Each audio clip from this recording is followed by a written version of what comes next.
ஒரு காலத்துல ஜக்குன்ற விவசாயி அவன் மனைவி லட்சு கூட ரொம்ப ஏழ்மையான வாழ்க்கைய வாழ்ந்துட்டு இருந்தான்.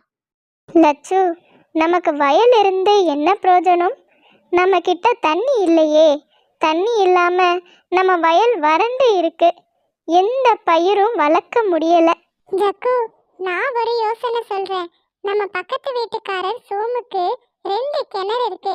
அவங்க ஒரு கிணத்து தண்ணியை தான் விவசாயத்துக்கு உபயோகப்படுத்துறாங்க. ஒரு கிணறு சும்மா தானே இருக்கு, நம்ம விலைக்கு வாங்கிடலாம். நான் கொஞ்சம் காசு சேர்த்து வச்சிருக்கேன். ஜக்குக்கு லட்சு சொன்னது சரின்னு பட்டுச்சு. 2 பேரும் சோமு வீட்டுக்கு போனாங்க. சோமு, உனக்கே தெரியும், தண்ணி இல்லாம என்னோட வயல் வறண்டு போய் இருக்கு. உன்கிட்ட 2 கிணறு இருக்குல்ல, ஒரு கிணறு நீ உபயோகப்படுத்துறதே இல்லைல்ல. எனக்கு அந்த கிணறு தந்துடுறியா? நான் அதுக்கு ஈடான காசை கொடுத்துட்றேன். ஓ, எனக்கு ஓகே தான் ஜக்கு. நீ தாராளமா அந்த கிணத்தை எடுத்துக்கோ.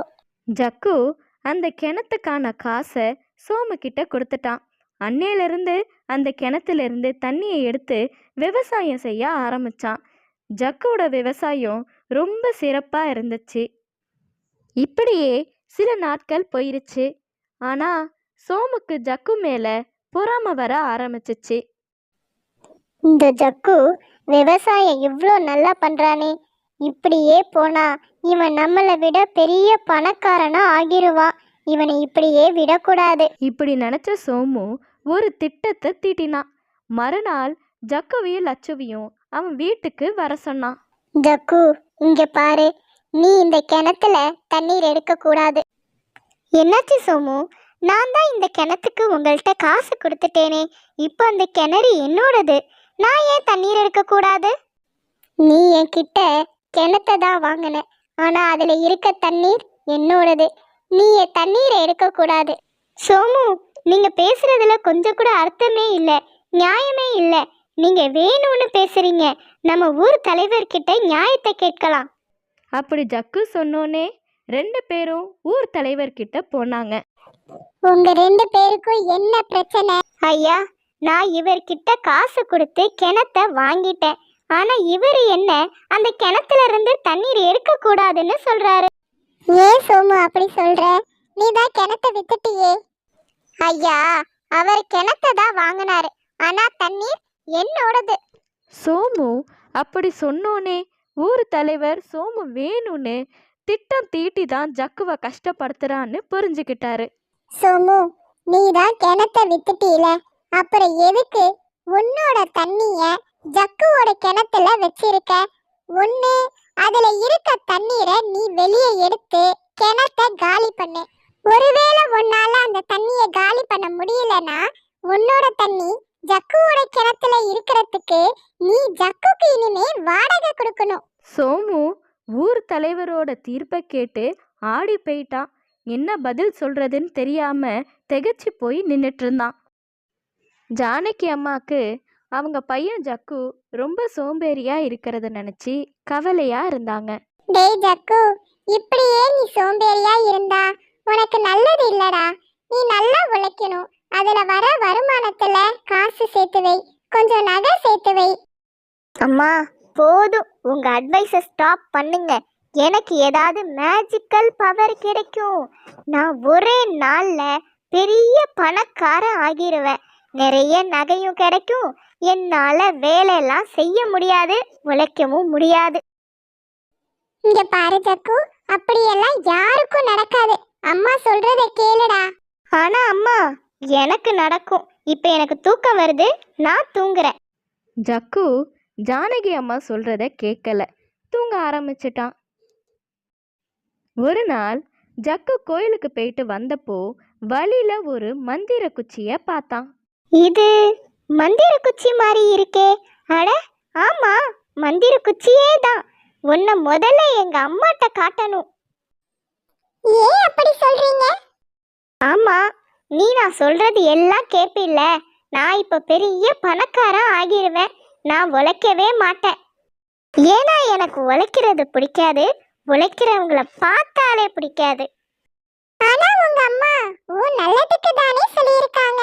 உங்க அம்மா சொல்றதே சரிதான். என்ன மந்திர குச்சி, நீ எங்க அம்மா மாதிரி அட்வைஸ் பண்ற? இங்க பாரு, நான் கேட்குற பவர், காசு, நகை எல்லாம் நீ எனக்கு கொடுக்கணும். இல்லனா நான் உன்னை உடைச்சு போட்டுருவேன். வேணாம் வேணாம், என்ன உடைச்சிராதீங்க. ஆனா நீங்க கேக்குற எல்லாம் என்னால செய்ய முடியாது. எனக்கு இப்போ வயசாகிருச்சு. என்னால இப்போ ஒரே ஒரு வரம் தான் தர முடியும். என்ன வேணும் உனக்கு? நல்ல வேளை ஒரு வரமாவது இருக்கே. என்ன சொல்லலாம்? சரி, நான் இன்னையில இருந்து எதை தொட்டாலும் தங்கமா மாறிடணும். நீ கேட்ட மாதிரியே உனக்கு இனிமே நடக்கும். நீ தொட்டதெல்லாம் தங்கமா மாறிடும். ஜக்கு அங்கிருந்து நேரா ஜானகி அம்மா கிட்ட வந்தான். நடந்ததை சொன்னான். பாத்தீங்களாம்மா, என்னமோ சொன்னீங்க, இப்ப எனக்கு எதை தொட்டாலும் தங்கமா மாறுற வரம் கிடைச்சிருக்கு. ஜக்கு, இதெல்லாம் நல்லதுக்கு இல்ல. ஊசியில வர எதுவுமே நமக்கு நிலைக்காது. ஆனா ஜக்கு எதையுமே காதுல வாங்கல. அங்க இருந்த பழத்தை தொட்டான். பழம் தொட்டதும் தங்கமா மாறிடுச்சு. அம்மா, பாத்தீங்களா? நான் சொன்ன மாதிரி எனக்கு மேஜிக்கல் பவர் வந்துருச்சு. நீ இப்போ எப்படிடா சாப்பிடுவ? நீ எதை தொட்டாலும் தங்கமா மாறிடுதே. இது ஒரு விஷயமா? நீங்க எனக்கு ஊட்டி விட மாட்டீங்களா? அப்புறம் முக்கியமான விஷயம், நான் இனிமே உங்களை தொட மாட்டேன். அப்புறம் நீங்களும் தங்கமா மாறிடுவீங்க. சில நாட்கள்ல ஜானகி அம்மாக்கு பிறந்த நாள் வந்துச்சு. ஜக்கு அம்மா பிறந்த நாள் வாழ்த்து சொல்றதுக்காக ஜானகி அம்மாக்கு கை கொடுத்தான். அவ்வளவுதான், ஜானகி அம்மா தங்கம்மா மாறிட்டாங்க.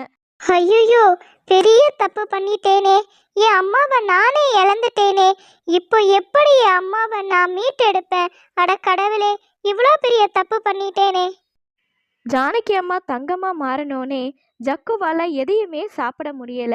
எதை தொட்டாலும் தங்கமா மாறிடுச்சு. இப்ப ஜக்கு சாப்பிடாம, சத்து இல்லாம, உடம்பு சரியில்லாம போயிட்டான். ஹாஸ்பிட்டல்ல அட்மிட் ஆகியிருந்தான். ஹாஸ்பிட்டல்லையும் எதை தொட்டாலும் தங்கமா மாறிடுச்சு. எங்க அம்மா சொன்னது எனக்கு இப்போதான் புரியுது. எவ்வளோ தங்கம் இருந்தாலும் என்னால இப்போ நிம்மதியா சந்தோஷமா இருக்கவே முடியல. வேணாம் வேணாம், இந்த தங்கம் எனக்கு வேண்டாம். வேண்டாம் வேண்டாம், தங்கம் வேண்டாம். ஜக்கு, ஜக்கு, என்னாச்சுடா? என்ன வேணாம்? என்ன தங்கம்? ஏன் இப்ப அலறிட்டு இருக்க? எந்திரி ஜக்கு. ஜக்கு கண்ணு திறந்து பார்த்தான். அப்பாடா, அம்மா, உங்களுக்கு ஒன்றும் ஆகலையே. நல்லா இருக்கீங்கல்ல? அம்மா, என்னை மன்னிச்சிடுங்கம்மா. நான் இனிமே நல்லா உழைச்சி உங்களை நல்லா பார்த்துப்பேன். ஜக்கு கனவு கண்டதுல பயந்து திருந்திட்டான். அது புரியாம ஜானகி அம்மா ஜக்குவை பார்த்துட்டே இருந்தாங்க. ஹாய் ஃப்ரெண்ட்ஸ், எப்பொழுதுமே நமக்கு ஃப்ரீயாக கிடைக்கிற எந்த விஷயமுமே நிலைக்காது. கஷ்டப்பட்டு கிடைக்கிற விஷயம்தான் நிலையானது. ஓகே, இன்னைக்கு சப்ஸ்கிரைபர்ஸ் நேரம் பார்க்கலாம் வாங்க. பிப்ரவரி 13 3வது பிறந்த நாளை கொண்டாட இருக்கிற சிவன்யா நல்லா படித்து பெரிய ஆளாக வரணும்னு லியா கார்ட்டூன்ஸோட வாழ்த்துக்கள். இதே மாதிரி உங்களோட பிறந்தநாள் வாழ்த்தோ இல்லை உங்களோட பேரோ நம்ம சேனலில் வரணும்னா கீழே கமெண்ட்ஸில் போஸ்ட் பண்ணுங்க. Okay, bye. சப்ஸ்கிரைப்.